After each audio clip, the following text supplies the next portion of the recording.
राधे राधे दोस्तों, आज की कहानी का नाम है रोटी चावल। सुनीता बहू, आज मुझे रोटियां बनाई नहीं गई, इसलिए मैंने थोड़ी सी ही रोटियां बनाई हैं। मुझे 2 दिन से बहुत खांसी आ रही है, इसलिए तुम चावल खा लो और ये रोटी मुझे दे दो।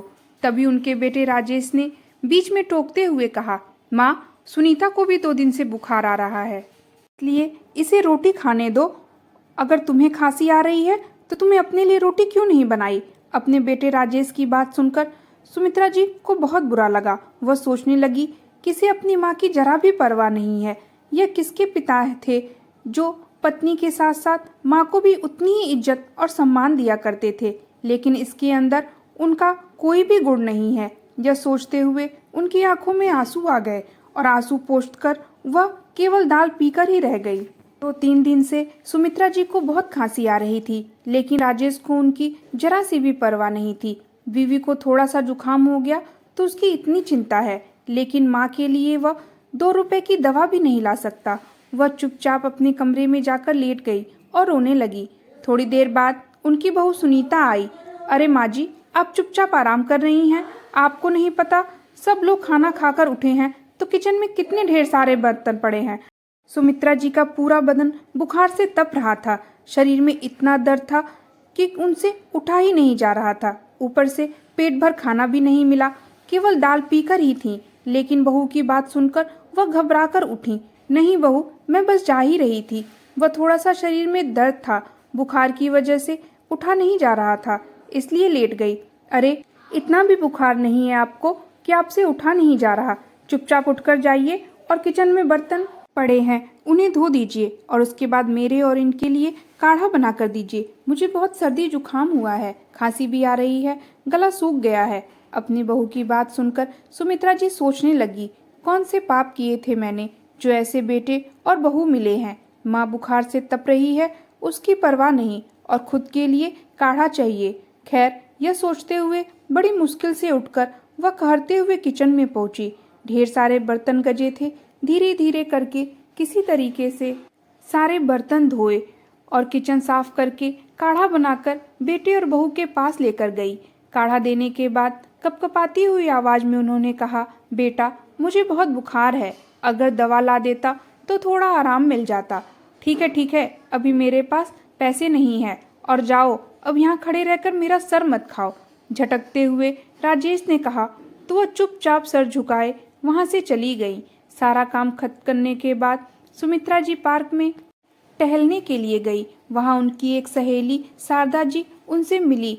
शारदा जी से उनकी बड़ी गहरी दोस्ती थी। वह कोई भी दुख तकलीफ अपने बेटे और बहू से ना कहकर उनसे ही कहा करती थी। उन्हें बुखार में तपता देख शारदा जी ने तुरंत उन्हें दवा दिलाई, खांसी की भी दवा दी। शारदा जी हमेशा उनकी मदद करने के लिए खड़ी रहती थी। उनके बेटे और बहू बाहर रहते थे और उन्हें साथ ले जाना चाहते थे, पर वह अपना घर छोड़कर जाना ही नहीं चाहती थी। सुमित्रा जी से मिलने के बाद शारदा जी ने उन्हें दवा दिलाई। 2-3 दिन बाद जब उन्हें थोड़ा आराम हुआ तो वह दोबारा पार्क में टहलने गई तो शारदा जी से मिली। बातों ही बातों में उन्होंने बताया कि वह घूमने जा रही हैं, वह भी उनके साथ चले। तो उन्होंने कहा कि मैं अपने बेटे और बहू से पूछ कर बताऊंगी। शारदा, तुम कितनी भाग्यशाली हो कि इतनी दूर रहकर भी तुम्हारे बेटे और बहू तुम्हारा कितना ख्याल रखते हैं, और एक मेरा बेटा है जो पास रहकर 2 रोटी के लिए तरसा देता है। हाँ सुमित्रा, यह बात तो तुमने सही कही। मेरे बेटे और बहू बहुत अच्छे हैं, उतनी दूर रहकर भी मेरा बहुत ख्याल रखते हैं। कई बार तो वह मुझे अपने साथ भी ले जाना चाहते, लेकिन मैं ही नहीं जाना चाहती हूँ। शारदा जी की बात सुनकर सुमित्रा जी की आंखों में आंसू आ गए तो उन्होंने कहा, तुम परेशान क्यों होती हो? मैं हूं ना तुम्हारे साथ। मैंने कितनी बार तुमसे कहा है कि तुम मेरे साथ चलकर रहो, पर तुम हो कि बेटे और बहू के मुंह में मेरी बात ही नहीं सुनती। दोनों सहेलियां साथ रहेंगी तो अच्छा होगा। देखो सुमित्रा, बहू और बेटे का अपमान सहना अच्छी बात नहीं। सुमित्रा, हमेशा चुप रहना अच्छी बात नहीं होती है, कभी कभी बोलना भी जरूरी होता है, वरना लोग हमारी चुप्पी को हमारी कमजोरी समझते हैं। तुम सही कहती हो शारदा, लेकिन डर लगता है बेटी और बहू कहीं घर से बाहर न निकाल दे। इस उम्र में मैं कहाँ भटकती फिरूंगी। देखो सुमित्रा, वह ऐसा नहीं कर सकते। तुम एक बार अपनी बात कहकर तो देखो। शारदा जी की बात सुनकर सुमित्रा जी को थोड़ी हिम्मत आई। जब वह घर पहुंची तो कमरे में कदम रखते ही उनकी बहू सुनीता चिल्ला पड़ी, घूमने में आपकी तबीयत खराब नहीं होती और काम करने में आपको परेशानी होती है? घर में कितने काम पड़े हैं और आप हैं कि पार्क में घूमने चली गई। बहू की बात सुनकर सुमित्रा जी ने कहा, बहू सारे काम तो करके गई थी, झाड़ू पोछा बर्तन, अब क्या दिन भर घर में ही बैठी रहूं, कहीं बाहर घूमने भी ना जाऊं? यह कहकर सुमित्रा जी अपने कमरे की तरफ जाने लगी तो उनकी बहू सुनीता ने कहा, बड़ी जबान चलने लगी है आपकी। लेकिन आज अपनी बहू से बोलकर सुमित्रा जी के दिल को बहुत सुकून मिल रहा था। उन्हें शारदा जी की बात याद आई कि हमेशा चुप रहना अपने लिए ही खराब होता है। वैसे तो सुमित्रा जी हमेशा अपने मन की बात अपने मन में ही दबा कर रखती थी।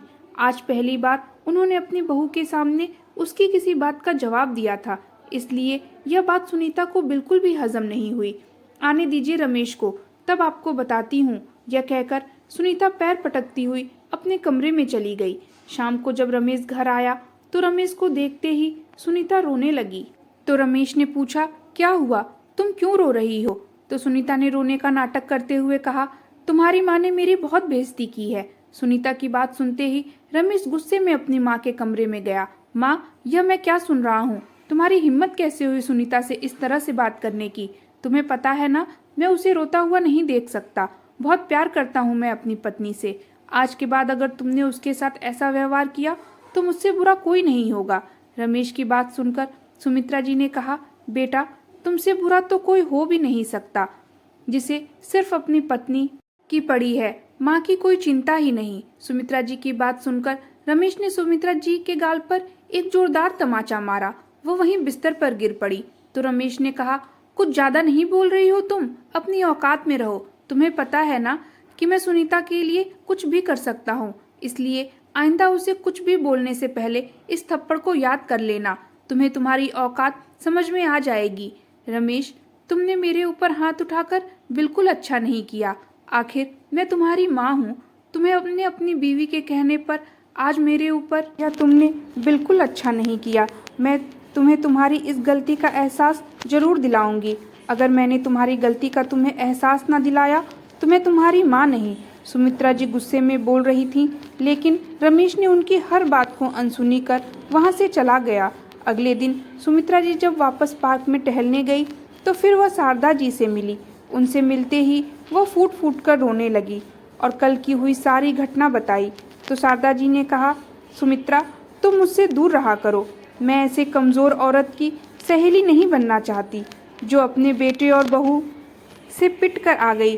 तुमने यह अच्छा नहीं किया। मैंने तुमसे कितनी बार कहा है कि किसी के अत्याचार को बहुत अधिक नहीं सहना चाहिए। चुप रहना और बर्दाश्त करने से लोग हमें कमज़ोर समझते हैं।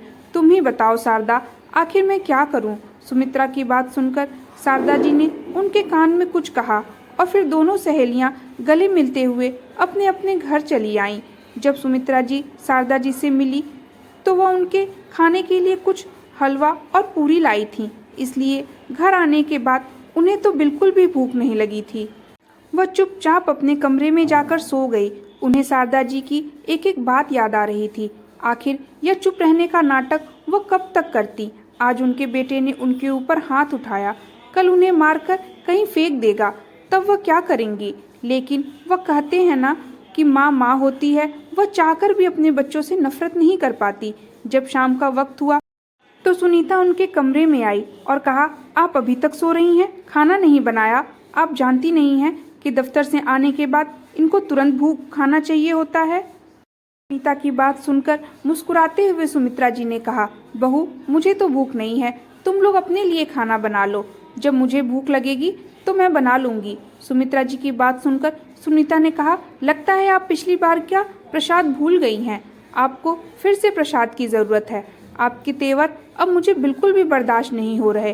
तो सुमित्रा जी ने मुस्कुराते हुए कहा, अगर बर्दाश्त नहीं हो रहा तो फिर इस कमरे से चली जाओ। सुमित्रा जी का ऐसा बदला हुआ रूप सुनीता को बिल्कुल हैरान कर रहा था। उससे आगे वह कुछ न बोल पाई और कमरे से बाहर चली गई।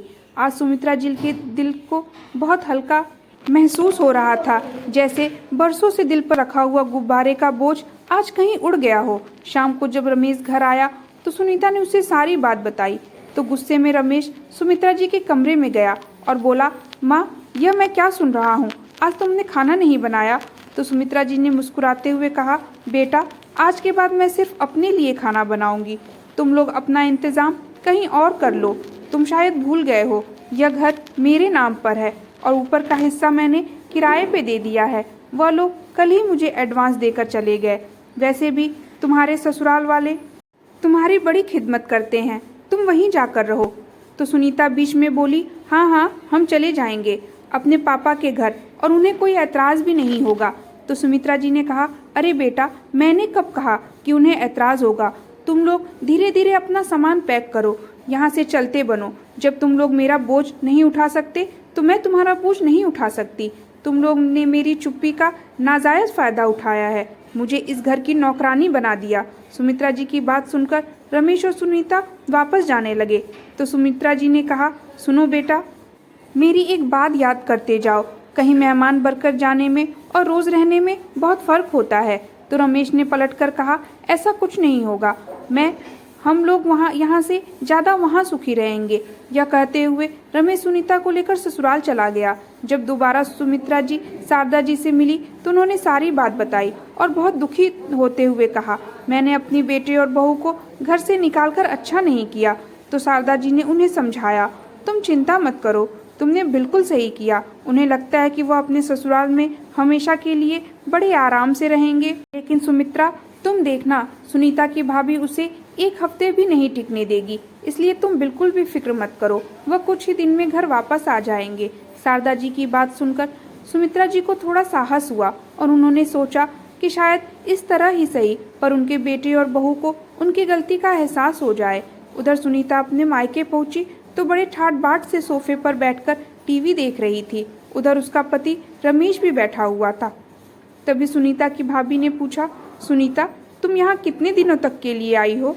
दरअसल हमें भी घूमने जाना है, इसलिए पूछ रही थी। अपनी भाभी की बात सुनकर सुनीता ने बड़े तीखे स्वर में कहा, तुम्हें कहीं जाना है तो जाओ, मैं यहाँ कितने दिनों के लिए आई हूँ यह पूछने की जरूरत नहीं है, आखिर यह मेरा भी घर है। सुनीता की बात सुनकर उसकी माँ को बहुत बुरा लगा। उसने सुनीता को डांटते हुए कहा, यह क्या तमीज़ है अपनी भाभी से बात करने की? आखिर वह तुमसे बड़ी है, इतना ही तो पूछा है कि तुम यहाँ कब तक रहोगी। इस बात का जवाब तुम सीधे मुंह तो दे सकती हो। भाभी ने बीच में टोकते हुए कहा, जाने दीजिए ना मम्मी जी, इन्हें जितने दिन रहना है उतने दिन रहे। नहीं बहू, बात रहने या न रहने की नहीं है। जब यह हम लोगों से इस तरीके से बात कर रही है तो अपने सास से पता नहीं किस तरीके से बोलती होगी। वह बेचारी तो बहुत सीधी है। अपनी माँ की बात सुनकर सुनीता ने मुंह बनाते हुए कहा, माँ, तुम्हें अपनी बेटी की चिंता नहीं है बल्कि उस बुढ़िया की चिंता है जो आराम से वहाँ ऐश कर रही है। तुम्हें पता भी है कि उसने तुम्हारी बेटी और दामाद के साथ क्या किया? उन्होंने हमें घर से निकाल दिया। सुनीता की बात सुनकर उसकी माँ ने कहा, वह बेचारी तो बहुत सीधी हैं, अगर उन्होंने इतना कठोर कदम उठाया है तो ज़रूर तुम दोनों लोगों की ही नहीं कुछ किया होगा, इसमें इनकी कोई गलती नहीं है। यह कहते हुए वहाँ से चली गई। रमेश सुनीता एक दूसरे का मुंह देखने लगे। फिर थोड़ी देर बाद जैसे उन्हें कोई असर ही नहीं हुआ, वह वापस से टीवी देखने बैठ गए। उन दोनों लोगों का यह रवैया देखकर सुनीता की भाभी ने सोचा कि इन्हें सबक सिखाना पड़ेगा, नहीं तो इन्हें अपनी गलती का एहसास कभी नहीं होगा। कैसा लड़का है जो ससुराल में आकर मुफ्त की रोटियां तोड़ा रहा है, इसे शर्म भी नहीं आती। 2-4 दिन तो ऐसे ही बीत गए। रमेश वहीं से अपने ऑफिस जाने लगा। एक दिन दोपहर में काम करते हुए सुनीता की भाभी ने कहा, सुनीता, थोड़ा मेरी रसोई में मदद कर दो, मुझे अपनी माँ से मिलने जाना है, उनकी तबीयत खराब है। तो सुनीता ने चिल्लाते हुए कहा, क्यों भाभी, क्या मैं इस घर की नौकरानी हूँ? तुम काम करने के बाद भी जा सकती हो, कौन सा इतनी देर में तुम्हारी माँ मर जाएगी? सुनीता की ऐसी बात सुनकर उसकी माँ ने उसे एक जोरदार थप्पड़ लगाया। थप्पड़ की आवाज़ सुनकर सुनीता की भाभी दौड़ते हुए किचन से बाहर आई। माँ जी, यह आप क्या कर रही हैं? यह शादीशुदा हैं, इस तरह हाथ उठाना सही बात नहीं। बहू, बच्चे की शादी हुई हो या ना हुई हो, लेकिन अगर वह गलती करे तो उसे मारना माँ का फर्ज होता है।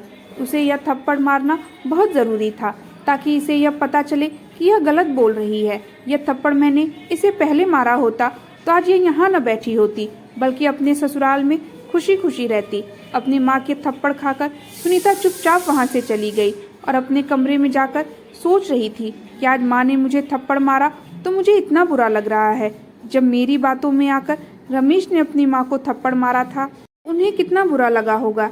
ऐसे ही हफ्ते बीत गए। एक दिन सुनीता की तबीयत बहुत खराब हो गई। वह उठ बैठ भी नहीं पा रही थी। वह चुपचाप अपने कमरे में लेटी थी। उसने सुबह से कुछ भी नहीं खाया था। दोपहर को रमेश जब ऑफिस से घर आया तो वह सुनीता के पास गया। उसने ऐसी हालत में देखकर उसने पूछा, सुनीता, क्या तुमने कुछ खाया है?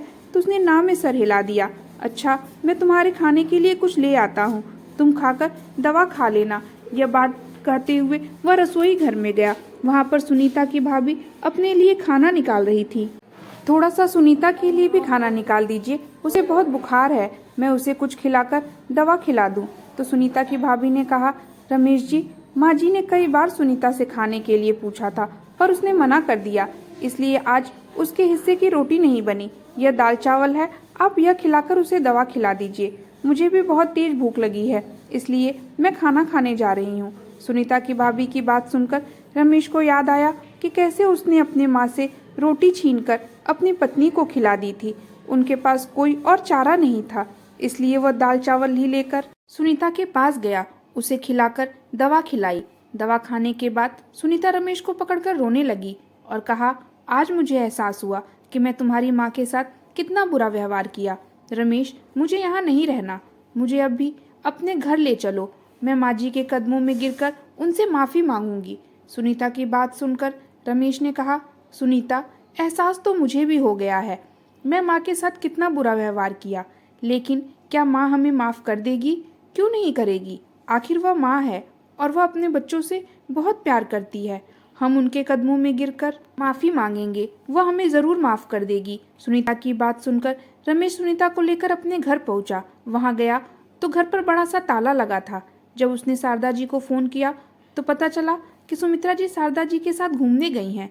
सुनीता और रमेश वहीं दरवाजे पर खड़े होकर अपनी माँ का इंतजार करने लगे। शाम हो गई लेकिन सुमित्रा जी नहीं आई। जब रात होने लगी तो शारदा जी उन्हें अपनी गाड़ी से छोड़ने उनके घर तक आई तो देखा दरवाजे पर रमेश और सुनीता बैठे हैं। सुमित्रा जी की गाड़ी से उतरते ही सुनीता उनके पैरों में गिर पड़ी। मुझे माफ कर दीजिए, सुमित्रा जी ने कहा, क्यों नाटक कर रहे हो? तुम्हारी पत्नी को तो अपने मायके में बहुत आराम है, उसे बहुत घमंड था ना अपने मायके पर, तो फिर क्या हुआ? तो सुनीता ने कहा, नहीं माँ जी, मैं समझ चुकी हूँ कि मेरे और मेरे पति का वहाँ रहना किसी को पसंद नहीं। अगर पसंद नहीं है तो कहीं और जाके रहो। यह कहकर सुमित्रा जी वहाँ से हट गई और अंदर आने लगी तो शारदा ने कहा, सुमित्रा, तुम्हारे बेटे और बहू तुमसे अपनी गलती की क्षमा मांग रहे हैं तो तुम्हें उन्हें माफ़ कर देना चाहिए। चुप रहना अच्छा नहीं है, लेकिन अगर कोई छोटा हमसे माफ़ी मांगे तो उसे माफ़ करना हमारा धर्म और फर्ज दोनों होता है। फिर पलटकर उन्होंने रमेश से कहा, देख रमेश, मैं तो तुझे कभी माफ़ नहीं करूँगी, लेकिन तेरी माँ तुझे ज़रूर माफ़ कर देगी, क्योंकि वह माँ है। अभी उसे तकलीफ है, लेकिन एक सच ये भी है कि तुम दोनों के जाने के बाद उनके चेहरे से मुस्कुराहट चली गई। लेकिन हाँ, आज के बाद अगर तुमने सुमित्रा जी को कोई भी तकलीफ दी तो मुझसे बुरा कोई नहीं होगा।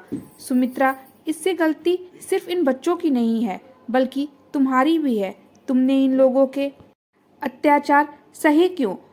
अगर उस वक्त आवाज़ उठाती तो तुम्हारे जीवन में आज यह दिन ना देखना पड़ता। शारदा जी की बात सुनकर सुमित्रा जी की आंखों में आंसू आ गए। रमेश और सुनीता भी वहीं खड़े रोने लगे तो शारदा जी ने कहा, अगर कोई बुजुर्गों पर अत्याचार करता है तो उसमें गलती सिर्फ उनकी नहीं होती, जो अत्याचार सहता है गलती उसकी भी होती है। अगर हम सहना छोड़ दें तो लोग हमारे ऊपर अत्याचार कर भी नहीं पाएंगे। इसलिए जो हुआ उसे भूलकर तुम लोग आगे बढ़ो। कहते हुए शारदा जी ने कहा, चलो सुनीता, अपने घर चलो और हमें एक अच्छी सी चाय पिलाओ। हाँ आंटी जी, आइए ना, क्यों नहीं। यह कहते हुए सुनीता, रमेश, सुमित्रा जी और शारदा जी अपने घर में चले गए।